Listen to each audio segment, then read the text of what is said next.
Alright, so I received quite a few questions about how I assembled my dive board here. So this is gonna be a quick video on the process of getting it together, what I've used, all the tools, materials, and all that, and also links to where you can get the components. So I have my dive board broken down. You got the cargo net, a little small one there, PVC frame, another cargo net. This is the type that's used for vehicles.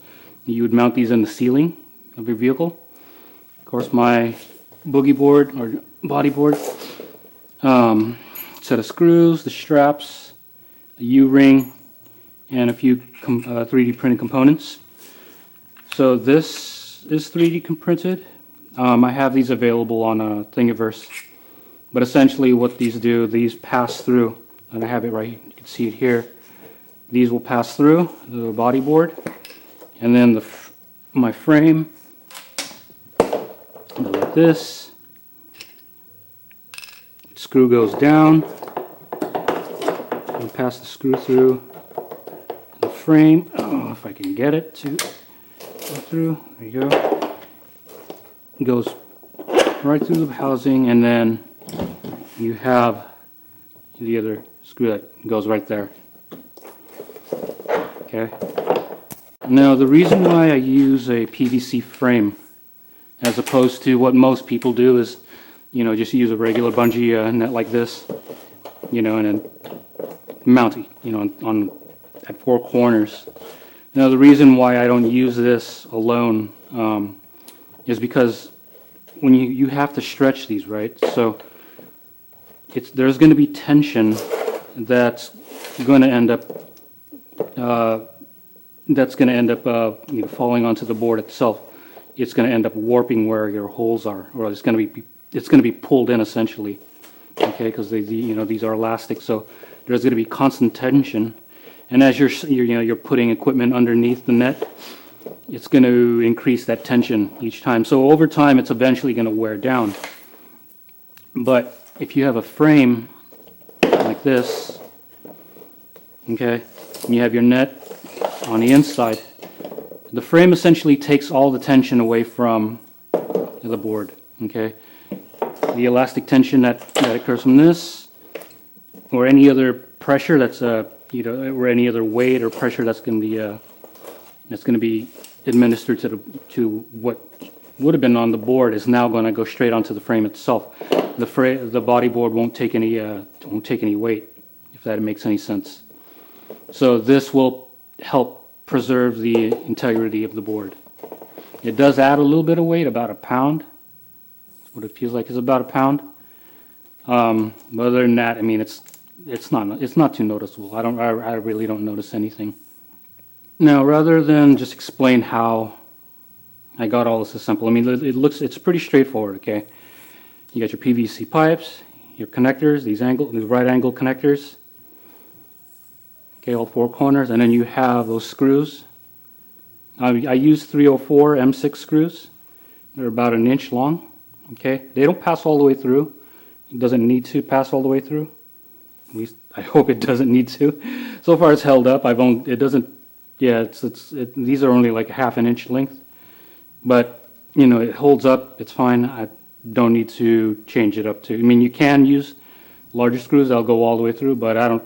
It doesn't seem like it's necessary. I've already taken this board out a few times, and yeah, I've never had any problems. But these work. These are half-inch ones. You're going to need to, whatever make, model board, body board you had, you're going to have to figure out your length, the width here, and the length, how far up you want to go. Okay. I went with this. What was this? I forgot exactly the dimensions of this. It's about 30 inch by 20, 30 by 30 by 20. So, and I chose that because that's what this cargo net is. That's what can fit into this cargo net. Okay. So once you get this part of it assembled, what you need to do essentially, just make sure it slides in. And there you go. That's all you needed. But Once you get it in though, one thing you're going to have to do later, so I had to actually burn a hole. I took a little torch, or a little lighter, cinched a little hole so that the screws can pass through. Okay, and I did it at the 4 corners. But once you get that, you're ready to mount the thing. Okay, so let me do that real quick.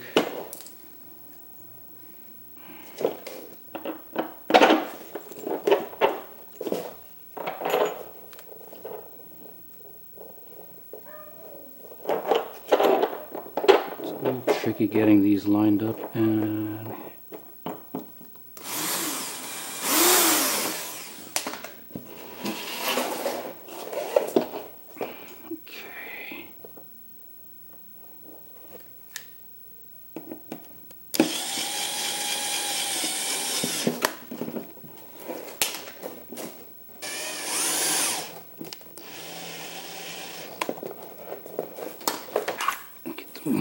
E-rings in. Now this, I picked up this from Home Depot. They come in different sizes. This is the one that worked for my board. You can see it's barely long enough to pass through the board and then get to the top of this so I can bolt it on. So I'll show you how that's done. It took a little effort, but I got them through. The bolts are sticking out right here. You just gotta get the nuts.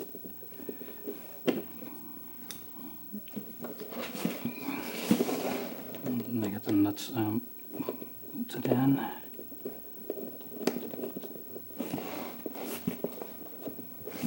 These don't have to be completely tightened down, or not. It doesn't have to be extremely tight. It just has to be snug. Because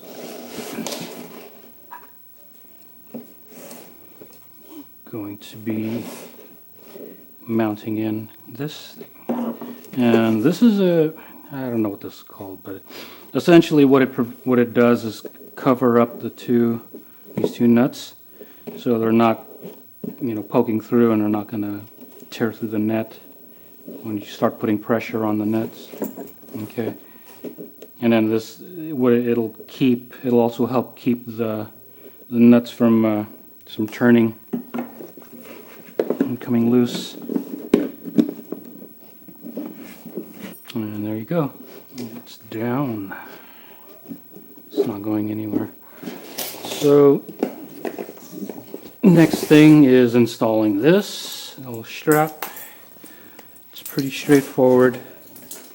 But, oh, you know what? I forgot to do one thing.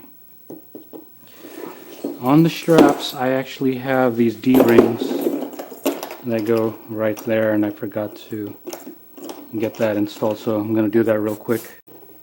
Alright, so I got them both in. Show like that. And then all that's left is to link up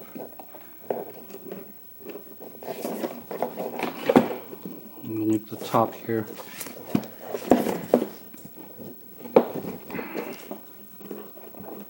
Now I could put it directly to the big D-ring, but I prefer to go ahead and just do it like that. It works.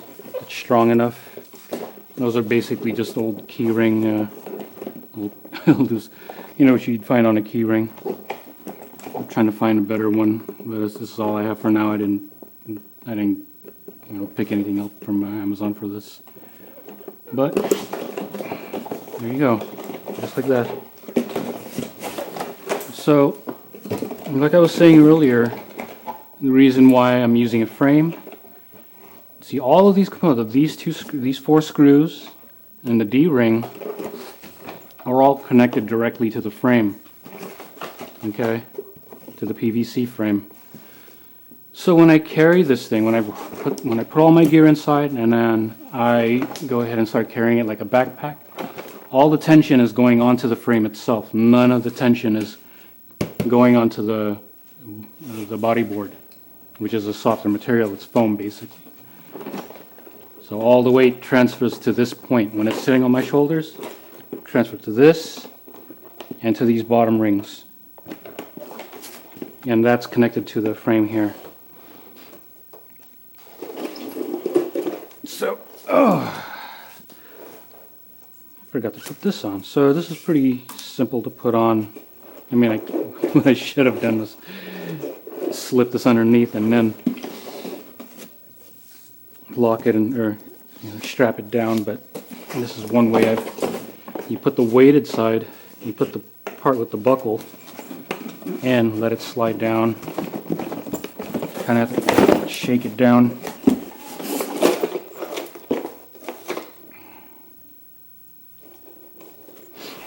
Now this, I had to figure out how to use this. Instead of having to make some hooks to, what I could have done actually, from here I could have had another kind of hook to have this held in place, but since I have the straps like this, all I do now is just pass it through. Was that the one? No, that's not. It's the incorrect one. I think this one was probably the one I used. So just pass it through the net. Let's do it this way.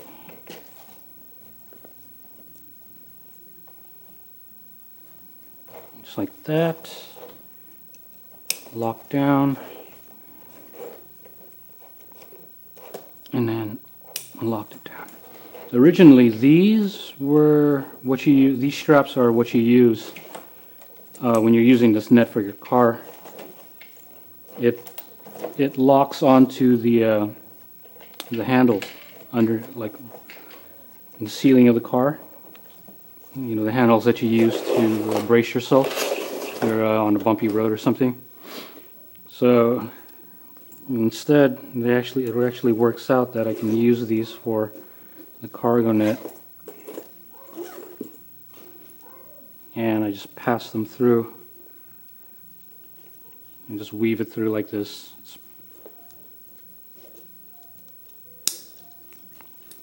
And essentially this is all I'm using to hold down my fins. Okay, you got this additional one here. But that's it. It's pretty simple. And then my float line attaches to this. And yeah, so I drag it along. I could attach my float line to this point, but I found that if I'm connected here, if I pass over kelp, it gets hung up. The kelp gets stuck at this point and gets wedged right there. So when I have it mounted at the top, I can just glide right over and no problems. So just to show you, things fit. There's plenty of space for all your gear. So you got to stuff everything in there. Gloves, whatever. It all fits in. Also, essentially, when you're out there, whatever you catch, you can just drop it all in. You can put it all into that space and then just zip it up. Let me see. I'll put this in.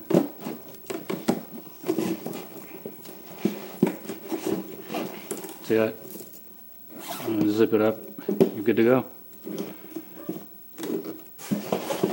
For the fins in my gun. So this is how I do it as well. So just like that.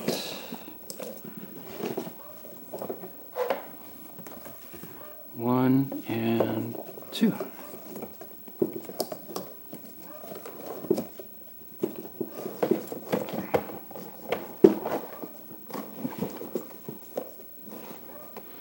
And if anything, just make sure you got the net underneath the heel. And that's in. And then your gun, same deal.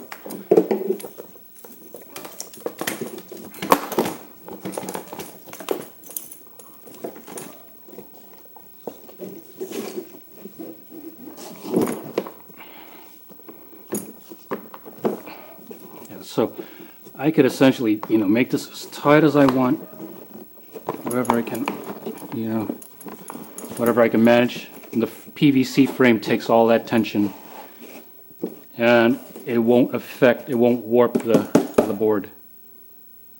All right. That's the reason why I got that frame there. But essentially that's it. I'm good to go. I could hold pretty good amount of gear in this thing. So for those shore dives, if I'm bringing back, fish and all that stuff, it'll all fit in here. This thing will be able to expand. So like, let's say, I've got my limit of rockfish. The bag's kind of bulking up a little bit, but because these are adjustable, I can still slap the fins in there and not worry about it, coming out. I'll still have plenty of leeway in terms of getting things all mounted in. So yeah, that's pretty much it. It's fairly light, like I said, the frame only adds like maybe a pound, 2 pounds. It's really not much. It's it's negligible. But yeah, if you have any questions, let me know.